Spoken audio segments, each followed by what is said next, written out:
Hello बच्चों, राम राम सारियान है। हमारा आज का टॉपिक रहेगा work done by wire in stretching. बच्चों ये आपके थोड़े एडवांस टॉपिक चल रहे हैं, तो इन पे ध्यान रखना। ठीक है, बोर्ड के लेवल में उतना ज़्यादा नहीं पूछा जाता है, ये आपको कंपटीशन में हेल्प करते हैं।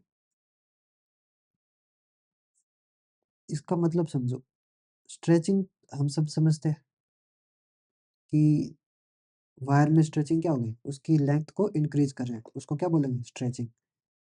तो स्ट्रेचिंग में वायर द्वारा कितना वर्क डन किया जा रहा है, ठीक है, work done by wire. Work done का एक बेसिक सा फार्मूला होता है, फोर्स इनटू डिस्प्लेसमेंट।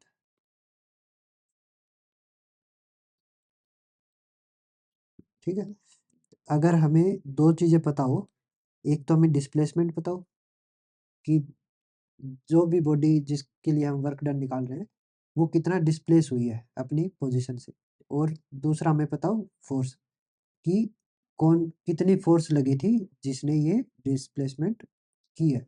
ठीक है, अगर हमें ये दो चीजें पता हो तो हम वर्क डन निकाल सकते हैं। तो बच्चों जब वायर स्ट्रेच होगी, ठीक है, हम मान लेते हैं कि हमारे पास एक रोड है, या फिर इसको सिलेंड्रिकल वायर बोल देते हैं। ठीक है, ये वायर जब स्ट्रेच होगी, ये मैं स्ट्रेच वाला पार्ट दिखा रहा हूँ, ठीक है, ब्लू से। तो बच्चों जब वायर स्ट्रेच हुई हमारी, तो हमें देखना है कि ये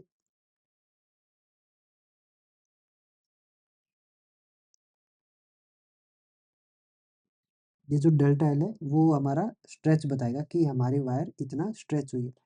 इनिशियली इस वायर की लेंथ एल मानेंगे हम, और वाई हमारा रहेगा Young's modulus of elasticity for the wire. Okay, और इसका एरिया ऑफ क्रॉस सेक्शन हम लेके चल रहे हैं ए। ए हमारा area of cross section, y हमारा यंग्स मॉडुलस ऑफ इलास्टिसिटी, और एल इसकी ओरिजिनल लेंथ। डेल्टा एल से हमने इसको स्ट्रेच किया है। ठीक है, तो जब वायर स्ट्रेच होगी, तो मैंने कल क्या बताया था कि जब भी वायर को हम स्ट्रेच कर रहे हैं तो इसके एटम्स या मॉलिक्यूल्स जो है वो क्या हो रहे हैं, दूर दूर जा रहे हैं। तो वो क्या करेंगे, वो एक रिस्टोरिंग फोर्स लगाएंगे अपनी नेचुरल पोजीशन पे वापस आने के लिए। ठीक है, तो जैसे हम इसको स्ट्रेच करेंगे तो वायर में क्या होगा, एक रिस्टोरिंग फोर्स जनरेट होगी जिसको हम बोल रहे हैं एफ। ठीक है, ये रिस्टोरिंग फोर्स इसको रेजिस्ट करेगी स्ट्रेच होने से। ठीक है, इसको वापस अपनी नेचुरल पोजीशन पे लेके आएगी। लेकिन फिर भी हम इसको स्ट्रेच कर रहे हैं, तो क्या हो जाएगा, ये हमारी होगी force acting on the wire, और ये हो गया हमारा डिस्प्लेसमेंट। तो ये दो चीजें अगर हमें पता हो तो हम क्या निकाल लेंगे, वर्क डन। कि जब वायर डेल्टा एल लेंथ से स्ट्रेच हो रही थी, तो उसने कितना वर्क किया अपनी इस स्ट्रेचिंग को रोकने के लिए। ठीक है, तो कौन सी फोर्स काम करवाएगी, एफ रिस्टोरिंग फोर्स इसको स्ट्रेच होने से रोकेगी। ठीक, तो कैसे निकालते हैं हम रिस्टोरिंग फोर्स, हमने कल किया था कि यंग्स मॉडुलस ऑफ इलास्टिसिटी कैसे निकालते हैं हम, स्ट्रेस ओवर स्ट्रेन। स्ट्रेस हमारा क्या बनता है, एफ बाई ए, और स्ट्रेन क्या बनता है, डेल्टा एल अपॉन एल। तो यहाँ से क्या बन जाएगा, एफ एल ओवर ए डेल्टा एल। और यहाँ से अगर एफ निकालते हैं तो क्या आएगा, वाई ए।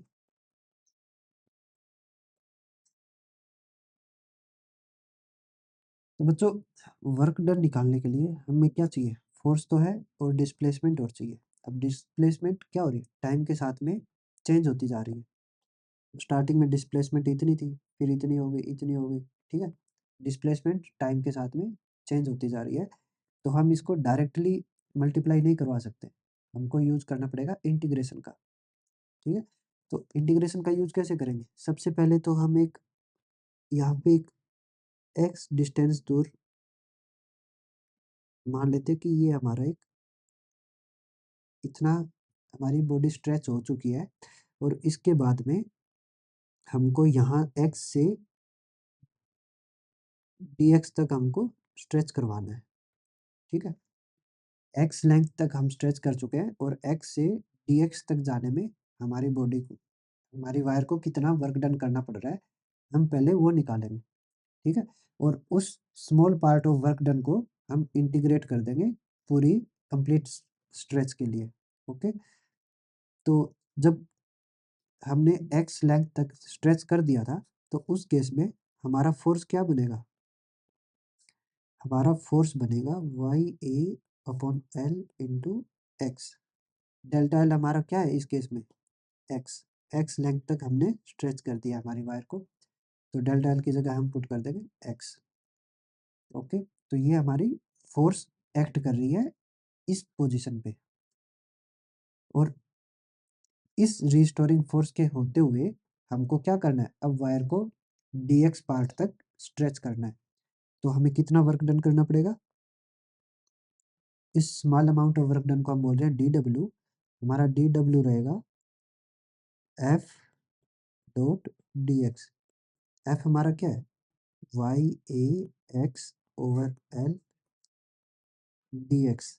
ओके, अब हमारे पास ये small amount of work done आ गया है डी एक्स पार्ट के स्ट्रेच के लिए। हमें क्या करना है? हमें स्ट्रेच चाहिए था कंप्लीट डेल्टा एल का। तो हम क्या करेंगे? इसको इंटीग्रेट कर देंगे, कहाँ से कहाँ तक? यहाँ से लेके यहाँ तक, जब हमारा एक्स क्या था? 0 था, और जब हमारा एक्स क्या हो जाएगा? Delta L. ठीक है, तो एक्स पे हम लिमिट लगा देंगे। ये हमारा क्या हो गया? Small amount of work done आ गया for the stretch in part d x. ठीक है, अगर हमें कंप्लीट डेल्टा एल के लिए स्ट्रेच निकालना हो, तो हम क्या करेंगे? हमारे इस small amount of work done को इंटीग्रेट कर देंगे, और हमारी एक्स पर लिमिट क्या रहेगी? जब हमारा एक्स क्या था? 0 था, और 0 से एक्स कहाँ तक गया? डेल्टा एल तक गया। ठीक है, तो हमें इस कंप्लीट स्ट्रेच के लिए क्या मिल जाएगा? वर्क डन मिल जाएगा। और बच्चों, एक बात और ध्यान रखना, हमारा ये वर्क डन क्या रहेगा? हमारा वर्क डन हमारा रहेगा नेगेटिव। नेगेटिव क्यों रहेगा? क्योंकि यहाँ पे देखो, रिस्टोरिंग फोर्स क्या होगी? रिस्टोरिंग फोर्स रेजिस्ट करेगी हमारे इस स्ट्रेच को। ठीक है, कैसे करेगी? अगर मान लो मैं इस वायर को स्ट्रेच कर रहा हूँ ऐसे, तो रिस्टोरिंग फोर्स इसको वापस अपनी नेचुरल पोजीशन पे लेके आना चाहिए। ओके, तो हमारी फोर्स काम कर रही है इस डायरेक्शन में, और जबकि स्ट्रेच हो रहा है उस डायरेक्शन में। दोनों क्या है? अपोजिट डायरेक्शन में काम कर रहे हैं, तो उस वजह से हमारा वर्क डन रहेगा नेगेटिव। ओके, और अगर हमें कंप्लीट स्ट्रेच के लिए वर्क डन निकालना हो, तो हम क्या करेंगे? इसको इंटीग्रेट करेंगे। ठीक है, डी डब्ल्यू अभी हमारा है सिर्फ इस पार्ट के वर्क डन के लिए, इसको स्ट्रेच करने में जितना वर्क किया उसके लिए। अगर हमें कंप्लीट डेल्टा एल के लिए वर्क डन निकालना हो, तो हम क्या करेंगे? एक्स पे लिमिट लगा देंगे, x starting from 0 to delta L. Okay, तो उस केस में हमें कंप्लीट डेल्टा एल स्ट्रेच के लिए वर्क डन मिल जाएगा। देखो कैसे करेंगे। हमारा डब्ल्यू क्या रहेगा? इंटीग्रेशन ऑफ डी डब्ल्यू, और ये क्या रहेगा? Integration of y A x over L d x. Okay, अब वाई कांस्टेंट होता है हमारा, एरिया ऑफ क्रॉस सेक्शन भी कांस्टेंट है, एल भी कांस्टेंट है, तो इनको बाहर ले लेंगे।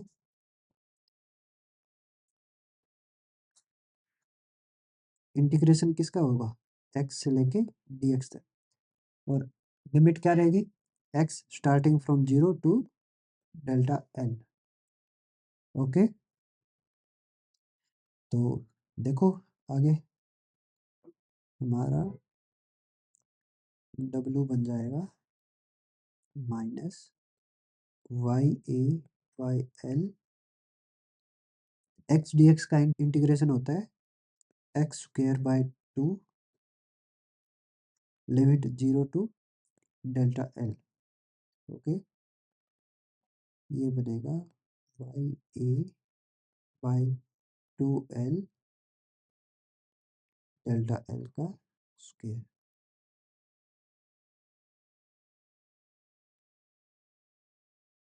ठीक है बच्चों, तो हमारा वर्क डन आ गया -1/2 y A by L delta L का स्क्वायर। ठीक है, अपने इस स्ट्रेच को रोकने के लिए वायर ने एक रिस्टोरिंग फोर्स जनरेट की, और रिस्टोरिंग फोर्स की वजह से जितना अमाउंट ऑफ वर्क डन हुआ वो इसके इक्वल है। ठीक है बच्चों, अब इसको एक डायरेक्ट तरीके से भी कर सकते थे हम। कैसे करेंगे? मैंने कल बताया था कि हमारी जो इलास्टिक वायर होती है वो एक्ट करती है एक स्प्रिंग की तरह। अगर वो एक स्प्रिंग की तरह एक्ट करेगी तो उस केस में क्या होगा? हम सबने पढ़ा हुआ है कि स्प्रिंग के केस में वर्क डन जो होता है,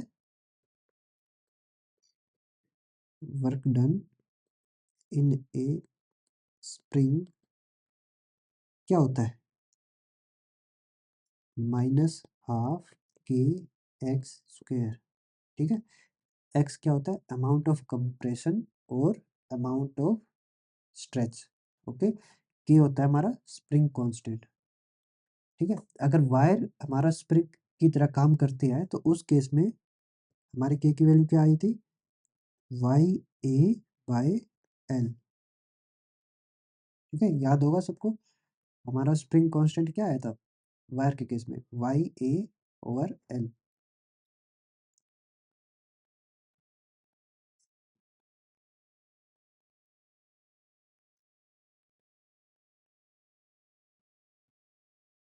इन case of elastic wire.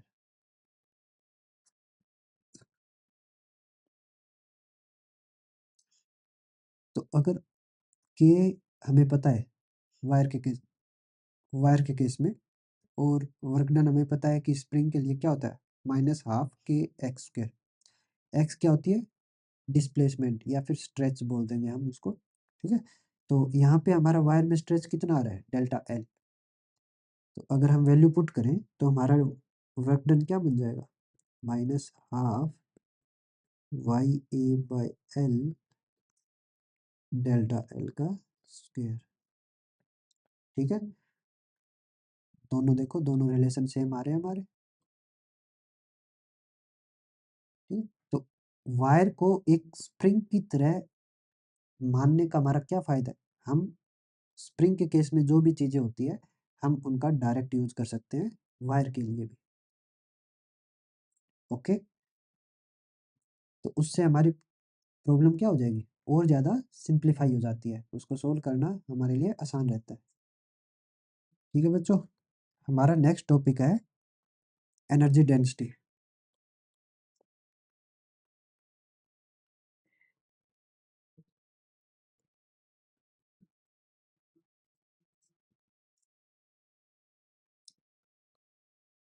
Density आप सब जानती होंगे, क्या चीज़ होती है हमारी डेंसिटी? डेंसिटी एक तरह से हम बोल सकते हैं कि कोई भी चीज़ कितनी टाइटली पैक्ड है। ठीक है, उसको हम बोलेंगे डेंसिटी। ठीक है, अब एनर्जी डेंसिटी क्या हो जाएगी? हम बोल देंगे एनर्जी की टर्म्स में हमारी एनर्जी डेंसिटी क्या बनेगी फिर? कि हमारी बॉडी के अंदर एनर्जी जो है वो कितनी टाइटली पैक्ड है, उसको हम क्या बोलेंगे? Energy density. यानी कि अगर हम इसकी डेफिनेशन लिखें तो क्या बनेगा? Energy per unit volume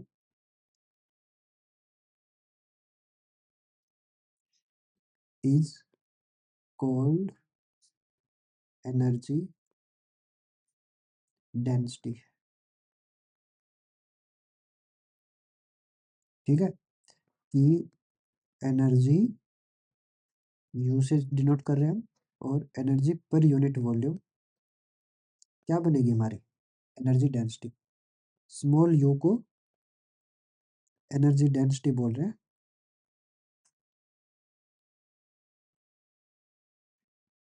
capital you हमारा है एनर्जी।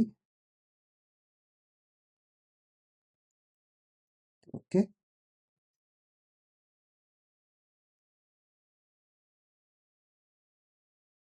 हम एनर्जी कैसे निकालेंगे? हमने अपने पिछले टॉपिक में किया था ना कि जब वायर में स्ट्रेच आता है तो कितना अमाउंट ऑफ वर्क डन वो वायर करती है उस स्ट्रेच को रजिस्ट करने में। ठीक है, तो ये जो वर्क डन होगा वो कन्वर्ट हो जाता है वायर की एनर्जी की फॉर्म में। ठीक है, तो कितना एनर्जी होगी वायर के पास में, जितना उसने अमाउंट ऑफ वर्क डन किया है स्ट्रेच के टाइम पे। ठीक है,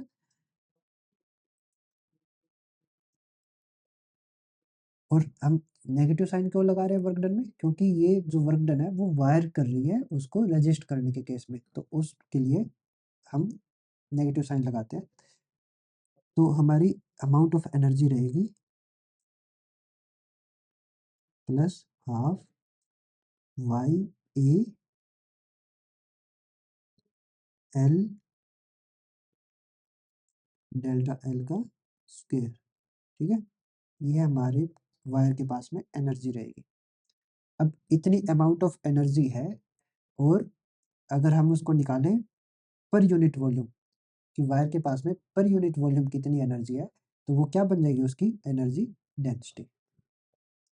तो अगर हमें एनर्जी डेंसिटी निकालनी हो तो हम क्या करेंगे, एनर्जी डिवाइडेड बाय वॉल्यूम कर देंगे। हमारी एनर्जी है Y A by L delta L का स्क्वायर डिवाइडेड बाय वॉल्यूम कितनी है वायर के पास में। अब वायर का हमारा क्रॉस सेक्शनल एरिया क्या था, क्रॉस सेक्शनल एरिया ए। ठीक है, अब अगर एरिया को हम मल्टीप्लाई कर दें लेंथ ऑफ द वायर के साथ में, तो ये क्या बन जाएगा वॉल्यूम। तो वॉल्यूम हमारी क्या रहेगी, ए इंटू में एल प्लस में डेल्टा एल। ठीक है, अब वायर की फाइनल लेंथ क्या होगी, एल प्लस डेल्टा एल, तो वॉल्यूम क्या बनेगी, A into L plus delta L. तो ये रहेगी हमारी एनर्जी डेंसिटी।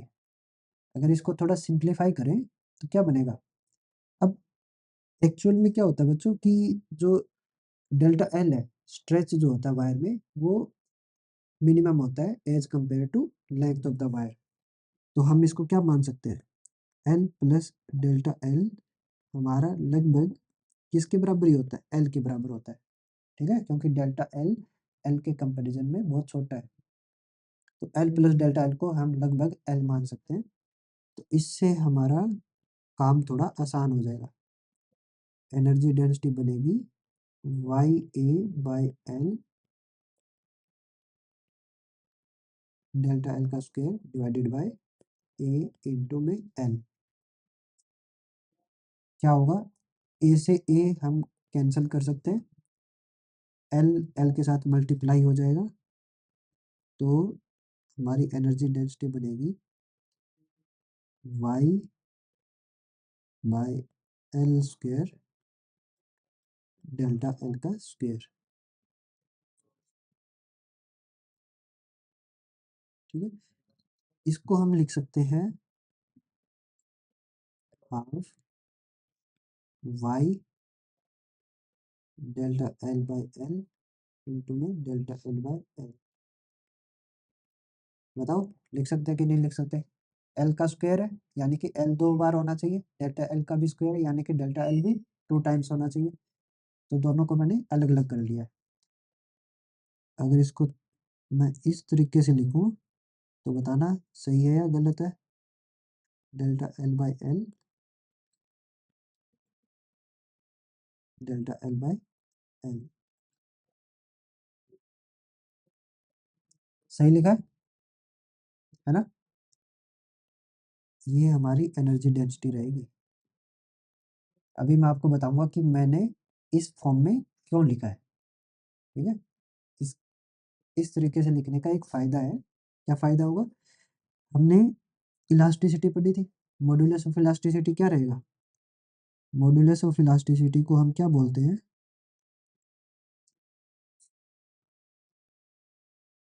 हमारा यंग्स मॉड्यूलस ऑफ इलास्टिसिटी क्या होता है,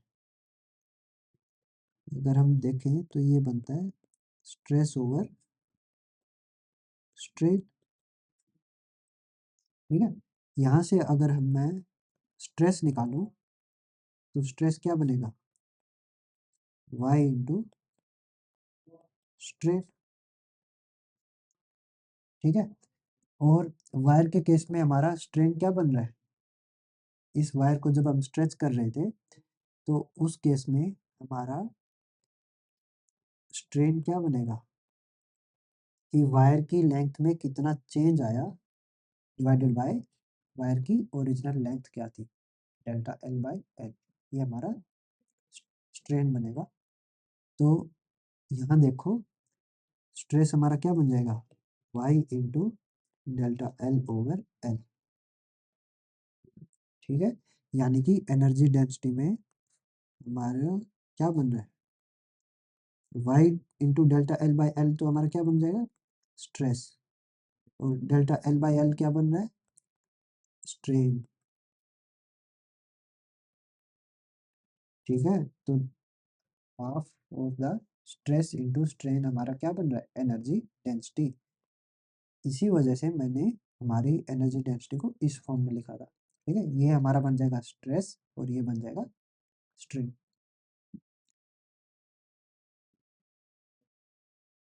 बच्चों अगर ये हम ग्राफ बनाते हैं स्ट्रेस वर्सेस स्ट्रेन का,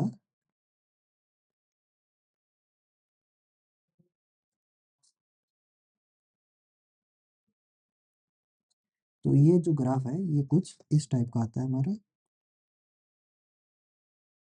स्ट्रेस वर्सेस स्ट्रेन का,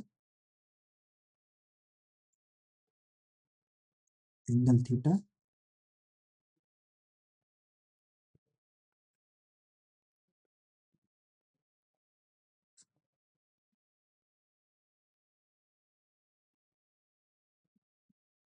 ठीक है।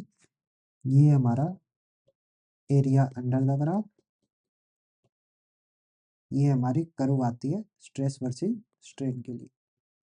तो बच्चों अगर मैं स्लोप निकालूं यहाँ पे, स्लोप क्या बनेगा, टेंजेंट ऑफ थीटा।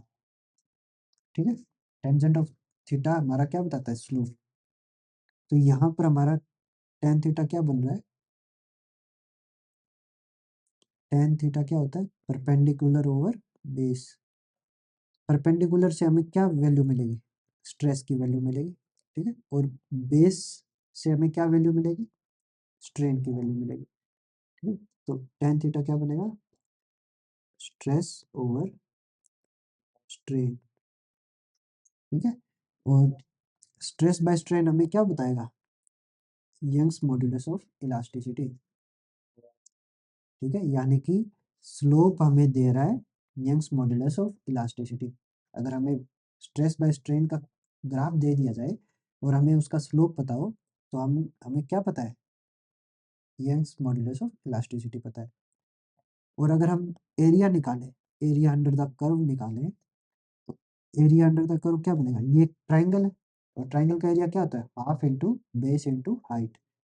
बेस हमारा क्या है, स्ट्रेन, और हाइट हमारी क्या है, स्ट्रेस। ठीक है। तो half of the stress into strain हमारा क्या बन जाएगा, एनर्जी डेंसिटी। यानी कि अगर हम इसका एरिया निकाल लें तो हमें क्या पता चल जाएगा, एनर्जी डेंसिटी का। ठीक है। तो यानी कि इस ग्राफ से हम कई चीज़ें पता कर सकते हैं। स्लोप से हमें पता चल जाएगा यंग्स मॉड्यूलस ऑफ इलास्टिसिटी, और एरिया अंडर द कर्व से पता चल जाएगा एनर्जी डेंसिटी। ठीक है बच्चों, आज के लिए इतना ही। अच्छे से पढ़ना इसको। अगर कुछ भी डाउट हो तो वीडियो के कमेंट सेक्शन में पूछ सकते हो, हमारे ट्विटर चैनल पे पूछ सकते हो, इंस्टाग्राम पे पूछ सकते हो, टेलीग्राम पे भी पूछ सकते हो। जहाँ आपका जी करे वहीं पे अपने डाउट हमसे पूछ सकते हो, हम आपकी पूरी हेल्प करेंगे। ठीक है बच्चों, बाय बाय, जय श्री राम।